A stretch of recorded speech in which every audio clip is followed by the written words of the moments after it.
So, but it wasn't Dorothy. Was it Joe's mother? No, no, but they're related.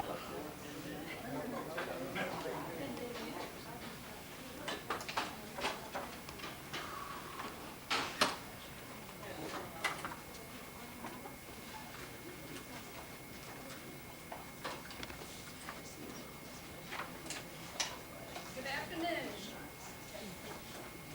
My name is Sue Burns, and as president of the Scott County Historical Society this year, I have the privilege to be up here and say welcome to you all for being here today. We're glad to have you, and we are especially glad to have any family members, relatives of Dr. Bogardus, close friends and associates that he had. We are especially glad to have you as our guest. It's a bad day. There are a lot of conflicts today. I know I've had calls from people who would like to be here, and they have family obligations and other things going on. But we feel it's a very important occasion to remember a person like Dr. Bogardus and the legacy that he left. Before we get into the program, I'd like to introduce the other officers of the Historical Society. We have the Vice President, Lucy Rogers. Would you stand when I call your name? The Secretary is Ruth Cox. Corresponding Secretary is Cleona Server. Cleona here? No. Treasurer's Monroy Gray.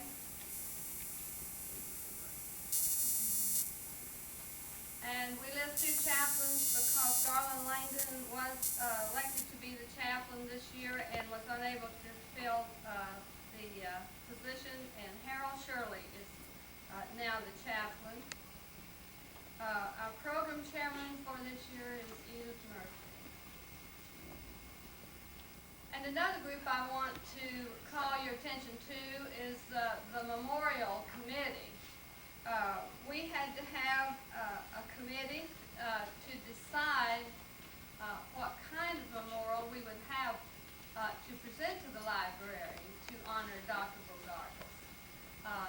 They looked into possibilities of different types of memorials, whether it would be an outdoors memorial or inside, and they've done a good job. They've come up with something that we think everyone will be proud of. I'd like to introduce that committee. That's Dwight Chamberlain, Marilyn Chamberlain,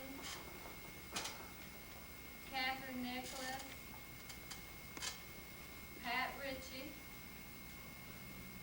Mike Gasser, don't believe Mike is here, Edith Murphy, and Monroy Gray. Pat and Mike were not on the final committee, but it was during their term in the offices of the Historical Society that they presented the idea to the group that something should be done to show appreciation and to memorialize Dr. Bogardus. And so we wanted their name shown on this committee because they're really the ones who got the ball rolling to do this. Father in heaven, we thank thee for the life of Dr. Bogardus, for his kind and gentle ways. As he brought comfort in time of need, shared his knowledge and strength in people's hours. As we have fond memories of Dr. Bogardus today, remind us, Father, that all good things come from you, from your bountiful hand. Also remind us how fortunate and blessed we are to have known the good doctor for over 50 years.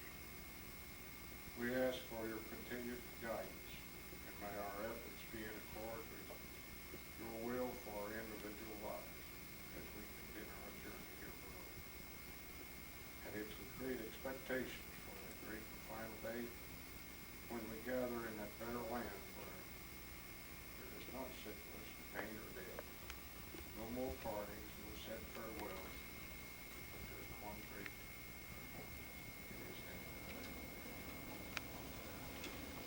I'm here to introduce the special guests. I know there are a lot of special guests that are here, but a lot of those will be introduced later by Mrs. Burns. Personally, I had a very good relationship with Dr. Bogardus. We were in Lions Club together for about 35 years, and I can tell you a few stories that would might go down, and it even might make a pretty good selling book on some of the things that we did while we were in the Lions Club. Mr. Shirley can attest to that, some of the things we did. He was my friend. I enjoyed him, and I'm honored to be just a little bitty bit of a part of this celebration here today. I am a member of the Scott County Library Board, and I would like to introduce the members that are here now. But first, our acting director, Mrs. Peggy Boss, she's way back in the back. She's standing back there. She'll wave at you if you'll turn around and look at her. Peggy. And even though she don't draw her pay anymore, she's still a part of us because she was part of us for so many years. Catherine Nichols. How many years? I'm not going to ask you. but a few of them, right, Catherine? Yes. We're glad to have you. The members of the library board that are here today, I think there are only two. Frances Hardy. Mrs. Hardy, please stand. I have to call her Miss Hardy because she was my teacher once upon a time. Did you have to bring that up? No, but I do every once in a while when I get a chance. And with her, if I don't introduce Baker, he'll be mad. So sitting beside her is Baker Hardy, her husband. Joanne Scott. Where's Joanne? There she is, back in the back. Joanne is just a recent member of the library board, and we're glad to have her as a member of the library board. Other members who are not here, did I miss anybody that's not, did anybody come in? Jackie Roll is president, Mary Jo West secretary, Mildred Ritchie treasurer, and Louis Riggle is a member. Now for the special guests that are here, and the special guest that I would like to introduce is Mrs. Sue Bogardus. Would you please stand, Mrs. Bogardus?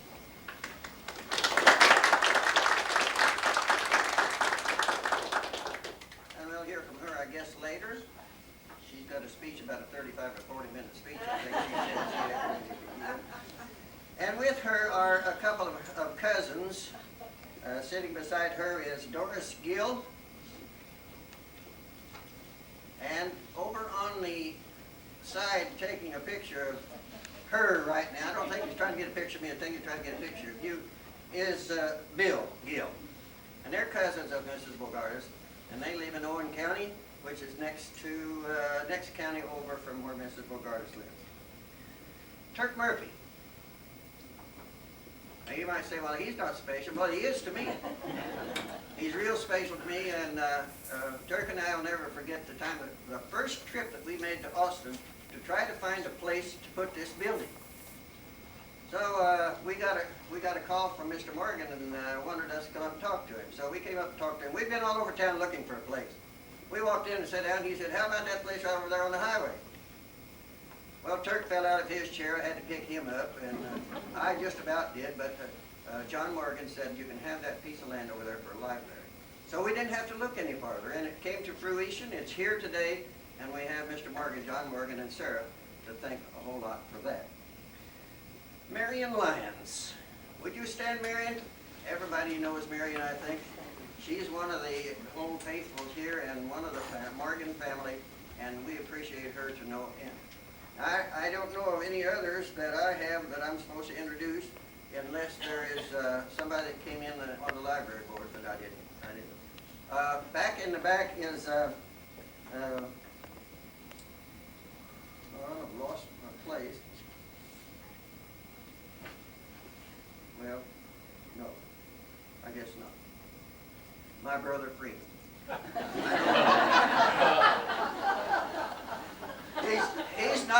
He's not a very special person to you guys, but he is darn special to me. And I want him to stay there. Freeman. I can say the same for you. It's what trouble you got me in. Thank you.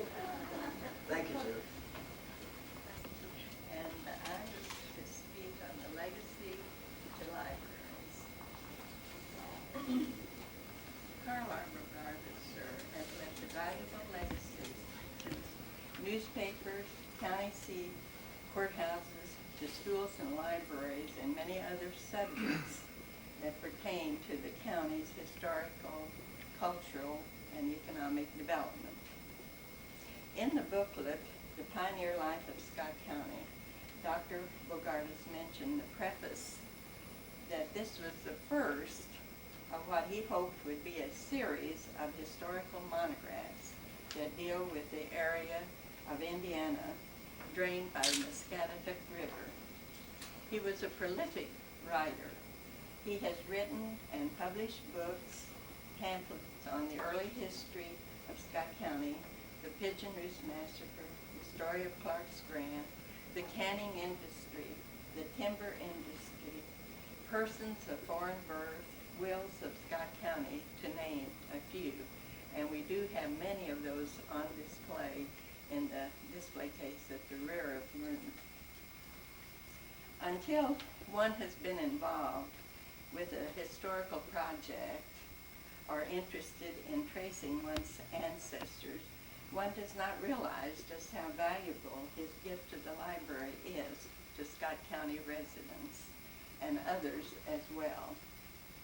When Dr. Bogardus became a member of the library board in 1956, the library had a very limited family history collection and history collection.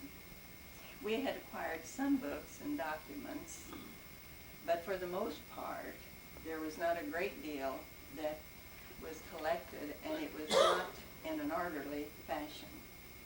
That soon changed, because he was always, when he came to meetings, he was always bringing us a book or an article or something of historical significance for the library to add to our collection. One of the books that he researched and presented to the library was the first marriage license book in Scott County, 1820 to 1840, and some of our guests have been browsing through that, and you may feel free to do so later. He and William R. Greer worked together on this particular book. They deciphered the records, and that was not an easy thing to do, that they found on file in the courthouse. And they compiled them into a hardbound volume. Trying to translate the writing that was common in the day was difficult, to say the least. But they prepared an alphabetical listing of the brides and the grooms, as well as the knot tiers. I thought that was interesting to know who had performed the ceremony. Among others that he compiled and presented to the library were cemetery records, census records, and probate court records. These records are extremely useful to anyone doing family research.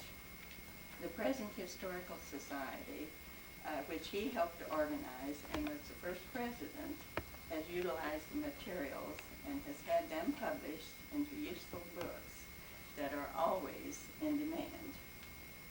It is little wonder that he is known nationally as an authority on Scott County history. There is a great interest in family research. During the summer, and at other times as well, we have genealogists come to the library from all over the country.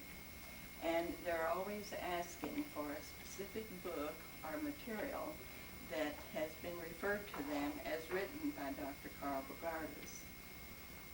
He had given so tirelessly of his time to research, to write, and to preserve it for others. He was always willing to share the material with any and all who asked. Bogardus possessed a remarkable memory of where to locate a particular bit of information that was needed. While he still lived in the community, he would call or tell us that there was a certain bit of information and he could tell us just exactly where to find it in the file.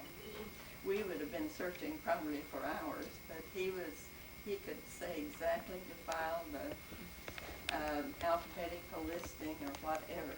He had a remarkable memory for the material that he had collected. After leaving Scott County to retire in Warsaw, Kentucky, he still would answer someone's request with information that he knew was available, and he would tell us exactly where to look. When he presented his materials to the library, we tried to keep them in the same files and order that he had given them to us because they were used so frequently. After renovating the library, we have reorganized them, but we still keep them in one area. And we have used a stamp to identify them with the initials CRB. And in that way, we know where to find them and that it is part of his material. The staff has prepared a bibliography of the materials that he had donated to the library, and we have it. We have several copies here if any of you would like them. I doubt that we have enough for everyone, but if you're interested, you may have one, and we will see that you have others. As a result of the continuing interest in local history and ancestor searching, the Scott County Library's local collection has expanded tremendously. It is an ongoing process and is never completed. If there is a family tree, it is constantly changing, and branches of that tree for many to pursue, and they do. It is indeed a rich legacy that Carl R. Bogardus has left to the library, not only in Scott County, but to the libraries in the state and the nation. And we are grateful for it. His historical research will live on. I'm pleased that I had the good fortune to know him as a friend and to work with him professionally in the library and to help preserve this legacy for future generations. Thank you. That Catherine already covered a few things that I had down here, so I'm going to skip a little bit of it. Dr. Carl Bogardus, the Centennial History, 1853 to 1953. In the history of Austin, he gives a brief history of Scott County. The contents include Indian trails, old roads, buffalo traces, Spanish towns, the railroad and interurban. Can you hear me? Everybody?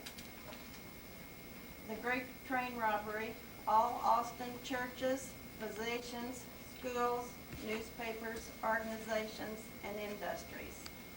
All this work took a tremendous amount of time and dedication because the monetary reward was small, if at all. It was surely a labor of love and was his recreation. There have been many changes in Austin during the nearly 4 decades since Dr. Bogardus wrote and published the Centennial History of Austin. We have tried to pull out of his files pictures, writings, and all of the things that you might be interested in knowing about Austin, past and present. We have made copies and identified pictures of days gone by and also updated Austin to 1994. You cannot think about Austin without including the Morgan Packing Company and the Morgan family. In these books, we have pictures from the first factory until the last factory. Also, the first family, J.S. Morgan, until the last, John Morgan. We invite you to come to the library and browse through these books. We think it will truly take you back in time as you look at pictures and read articles he collected. They wanted me to show you some of the books that we have here. I may be running you. A lot of the things that we did, this is Carl Bogardus, as I remember him. I really didn't know him very well, but that's the way I remember him. And here is another picture. Now, he wrote the history of Austin, and in this book, we've updated a lot. Because we put the post office, and then a lot of things that he wrote, and then the American Can. We had other people help us with that. Austin businesses and landmarks. Now this is sort of an updated book on Austin.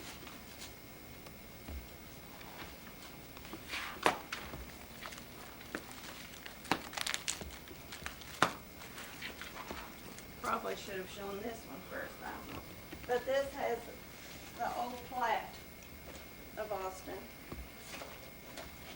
IC and JS as I remember them, which this is my probably favorite picture of them, although we have more formal ones.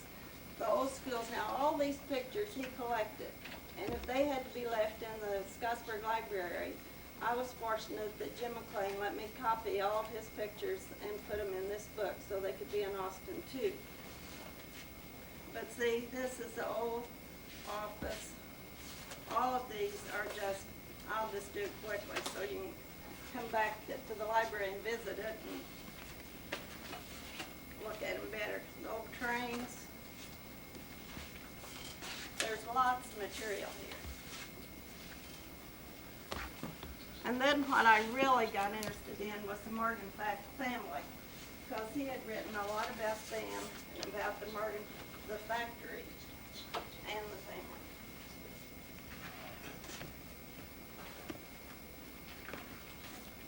This John put in because this is the factory as it is now.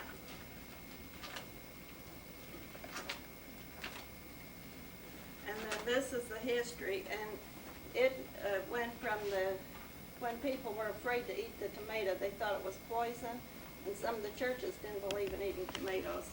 Then the Italians came over and decided it made it a good thing to put on pasta with all their pasta sauces. And this is written in his handwriting, so I left it that way because I thought it was a little more interesting written in his handwriting. But see, there were a lot of tomato factories around here at one time, bunches of them.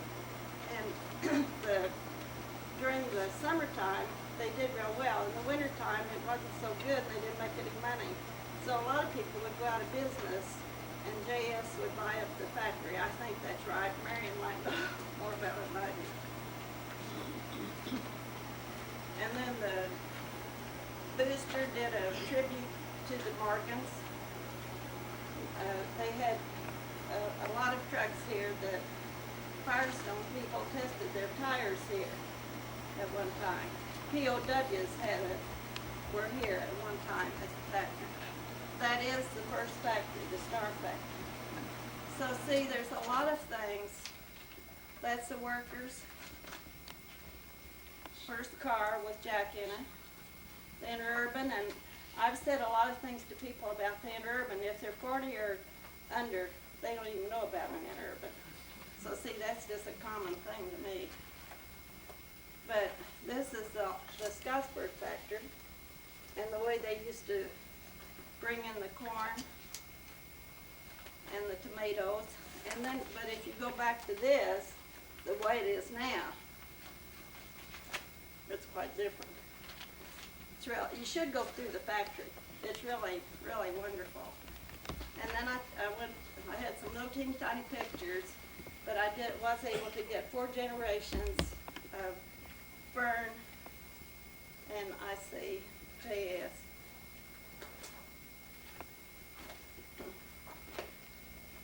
That's IC. I don't know. I imagine about all you remember him because you all look like you might.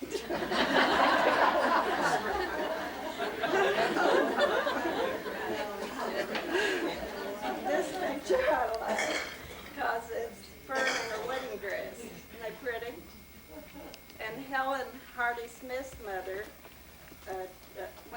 Fern taught in Crothersville, and Helen Hardy Smith's mother made the garter that she wore with her wedding dress. I thought that was interesting. That's Fern with all her grandchildren, and Jack, his family, and Marion. Someplace I had Margaret in here. There she is. Well, she's here. Maybe she's after me. Margaret. Do all of you remember Margaret? She's been gone for a long time. Now Marion, I think everybody knows Marion because she stayed. And then John. And all the houses, that's John's family. And then the Morgan houses. Now that pretty much covers the pictorial part of what we've been doing. And to do that, there would be no way we could have done it without Dr. Bogardus. Because he did what most of us don't do. He wrote it down. When somebody tell him a story or he research something, he'd write it down. I take pictures. I don't write anything down, then I start trying to remember when I took them and where I took them. But he was real good at taking pictures, collecting them, researching them. And so we got had real good books up to 53, which is when he stopped. And then we've tried to continue that as much as we could. But it's a never-ending thing. So if anybody has any stories, anything they'd like to tell us or want to put in the books, you're perfectly welcome to do it. Just bring it to the library, and then we'll see what we can do with it. Thank you. We had him down for the family tribute, and he has written the tribute to his father. He sent it to Dwight Chamberlain and requested that Dwight read it for him today. So we're giving that part of the program to Dwight, and he, in turn, relinquishes his presentation of the plaque to Pat Ritchie. So Pat will present the plaque. Also, you were introduced to Doris Gill. She has come up with Mrs. Bogardus she is from Owen County, Kentucky. She is a genealogist who worked with Dr. Bogardus, and she knows quite well what he did in Kentucky. So we're going to give her a little time right here to tell us something about what they did down there in Kentucky. So Doris. It's really interesting to me to see and hear all of the things that Carl stood for and that he did in this community and in this county, and how similar the work was that he did later when he went to Kentucky. Carl Robert Bogardus was my friend, and he was so much more. Many of you knew him as a physician. I knew him as a genealogist, a historian, and a humanitarian. It was very easy to know Carl because of his vast knowledge on so many subjects. As a genealogist myself, he was my resident expert of Gallatin County, Kentucky. We collaborated on the families who at one time or another had lived in both my county of Owen and Gallatin County due to boundary changes. When a portion of Gallatin County was cut off, it became Owen County. Dr. Carl spent numerous days and years in his river room sorting out and recording Gallatin County families and their history. And let me tell you, the first time I researched in the river room and sat at his desk, I found it very difficult to concentrate because I wanted to look at the beauty out of the window to see the Ohio River. A few years ago, during my research, I discovered that Mrs. Bogardus was my distant cousin. We claim kin, even though it is pretty far back. A few weeks later, another surprise was in store. I found that my husband was also a distant cousin on another family line. We were so delighted, but we told Carl that he would be our adopted cousin as well. Now, hear his words. From boyhood to manhood and unto the declining years of my life, I have loved the Ohio River. It was my early ambition to be a steamboat pilot. But of course, he was under the influence of a doctor and went that direction instead. Carl's son gave him a scanner, which enabled him to monitor the Ohio River boat traffic, and as well as the locks on the Markland Dam. And what a pleasure this must have been for a man who also described himself as a river rat. Over the years, Carl collected numerous books, photographs, artwork, and manuscripts, and with his eyesight failing, he decided to donate his extensive river collection to the library at Northern Kentucky University. At a dedication and reception held in his honor at the university, there was not a dry eye present. When most of his eyesight was gone, he found a way to continue to contribute genealogically and historically. A significant amount of Gallatin County history was dedicated into a machine and transcribed. The result was a history of Warsaw, his hometown, house by house, street by street, from memory.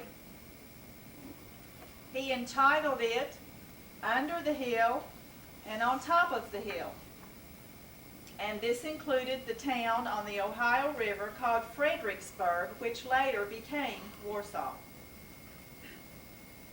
Next, Dr. Carl decided to write a book about his mother, and he titled it As We Remember, a beautiful tribute written for his children and his grandchildren.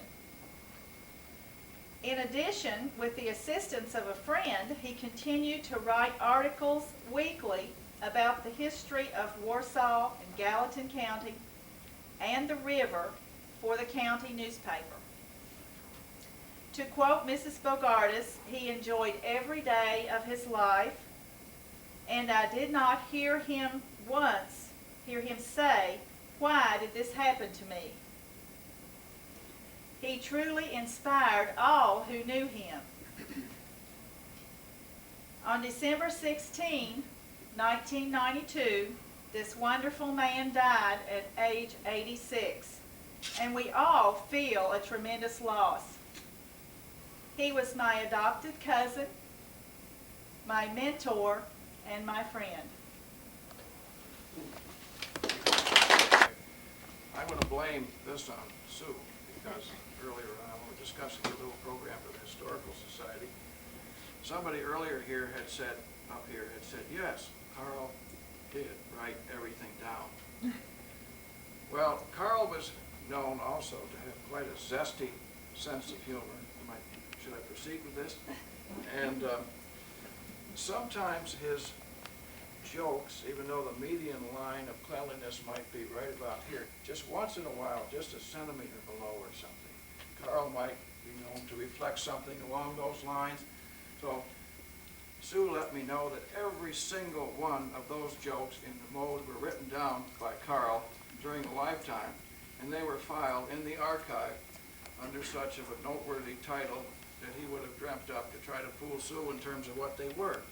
But he didn't, and now all of those jokes, probably a file like that, are out of your home should something happen to you, and should somebody audit the files, and they would not be attached to you in any way. Is that not correct? That's correct. Had you not told me that, I wouldn't have been tempted to reflect. He knew that would happen.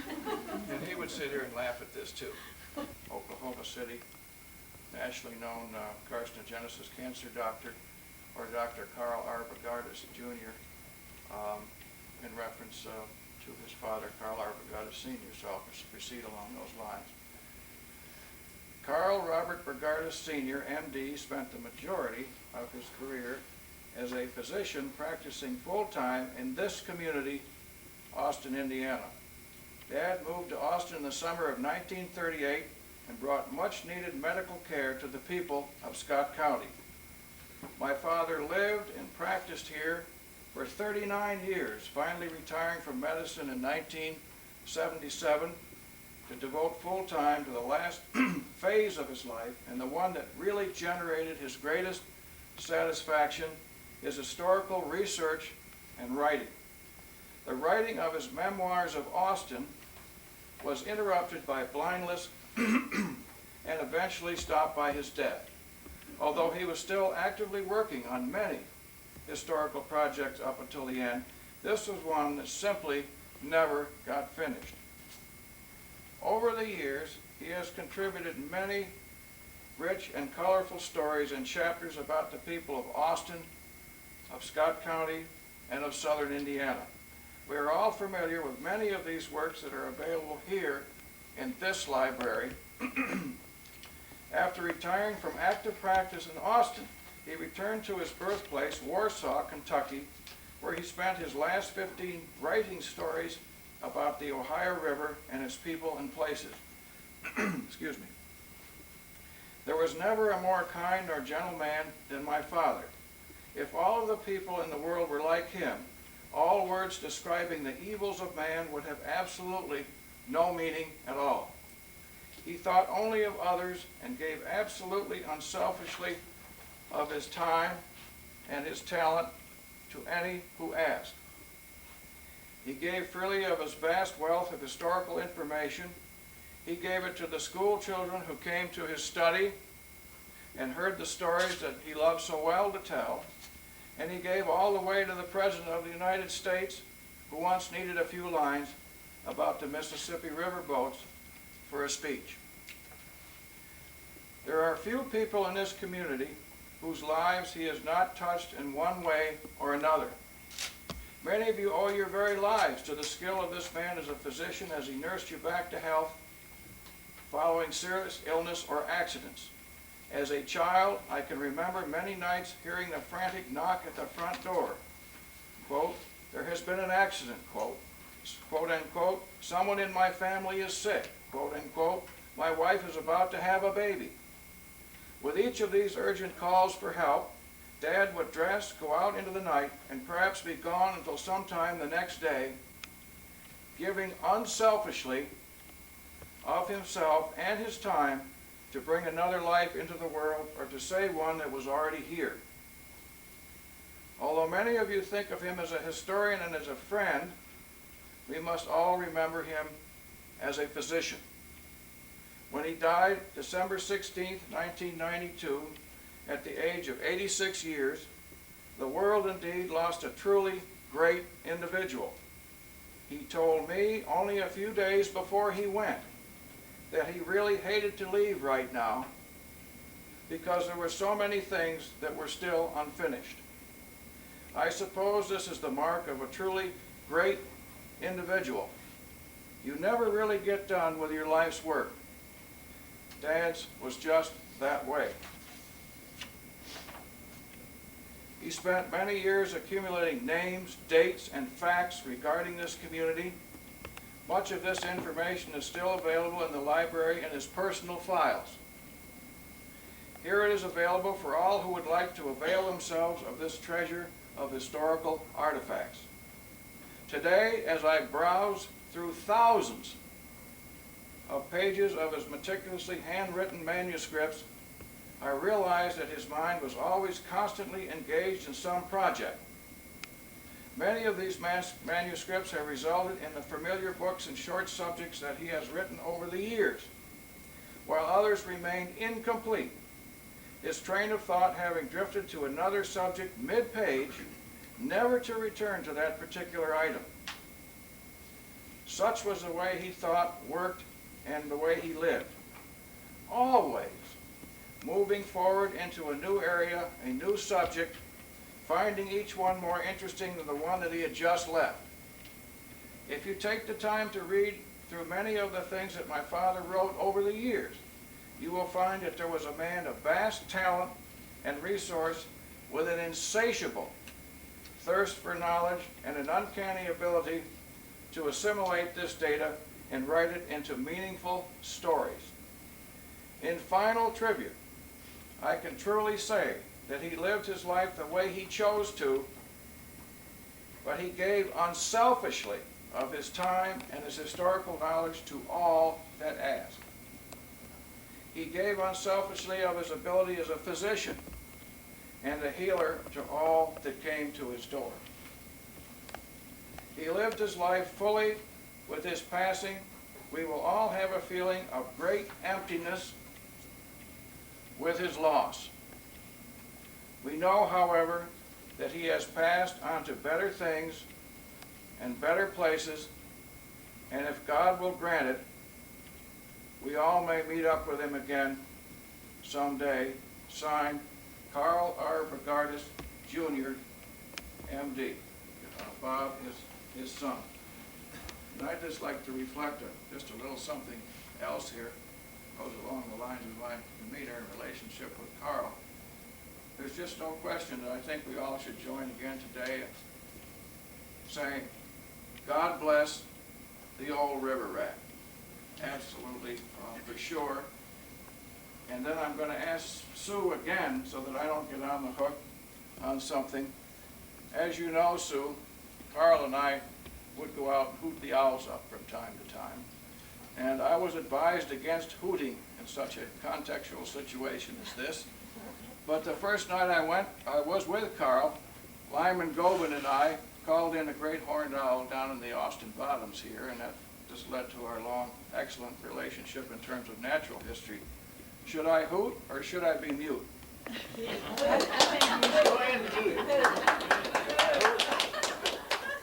Now this is the way Carl would have reflected this. He would have said, now, folks, I am going to vocally simulate Strix varia. That's S-T-R-I-X V-A-R-I-A, the barred owl. He would have come up with the binomial nomenclature, wouldn't he have, Sue? For sure. So that's what you're going to hear. Then I will finally sit down and relinquish the floor to my very close friend Pat Ritchie for the nucleus of the presentation. Strix varia. This is the way Carl would have said it.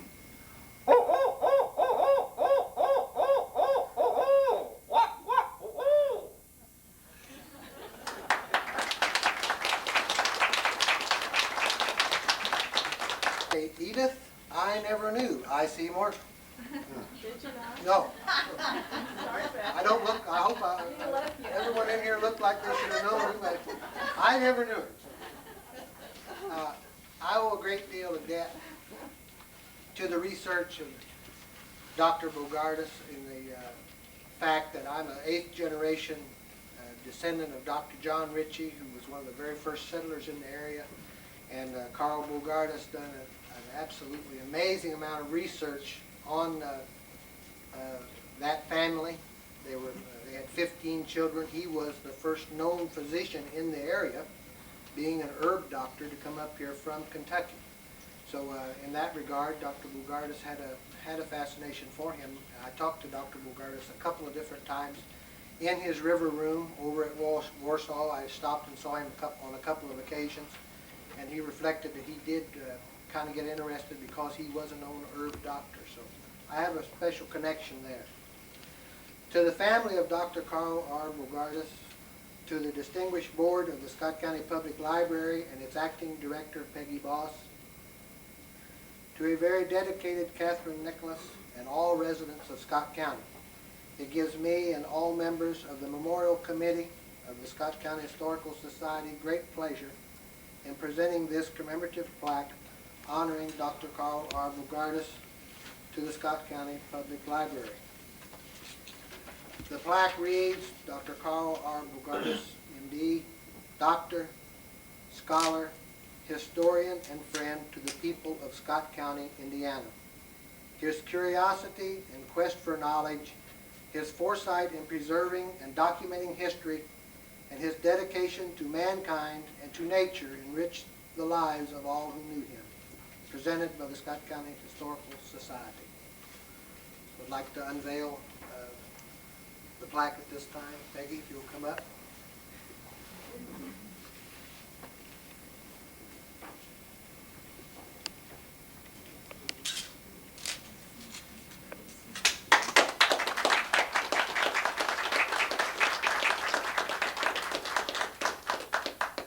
Thank you very much. The library is very happy to accept this plaque We're going to proudly display it here at the Austin Branch Library for all to come in and see and appreciate. And we do thank the Historical Society for this.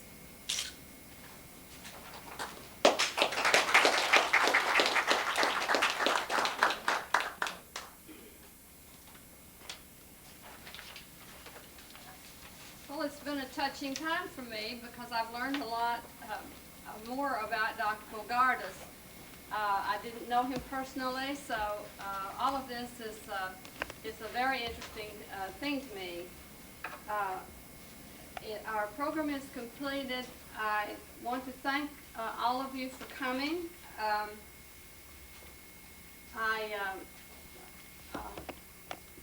We have the materials all around, displayed around here, and I want you to feel free to browse and look at the material before you leave. We have refreshments.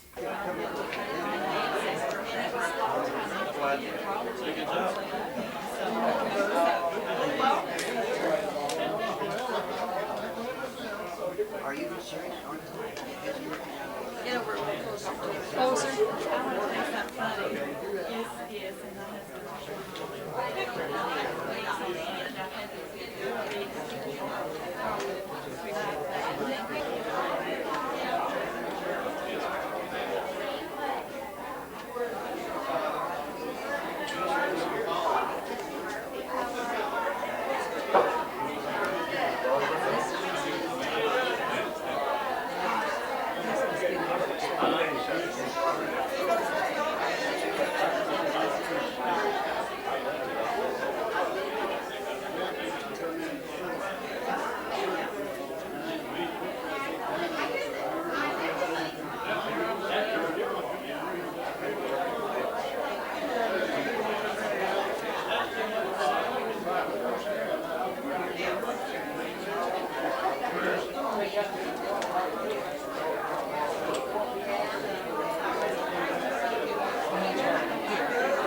He's taking a picture of it.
Where's the barn at? Like you're going like, well, just west of your halfway, up there. Oh, that little hill. In the little valley. Yeah, right. But he probably, what do you call that old hill up there? Dexy Cox. Dexy Cox Hill? Huh? You know where you go down. That's where I live. You go down there and you look right across.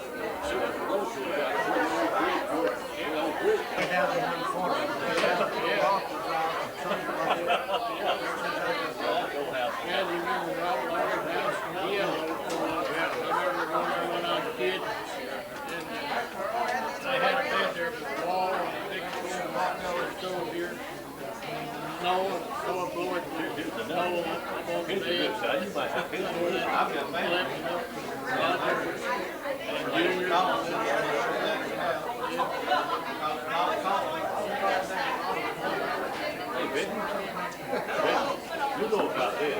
You know about the gun.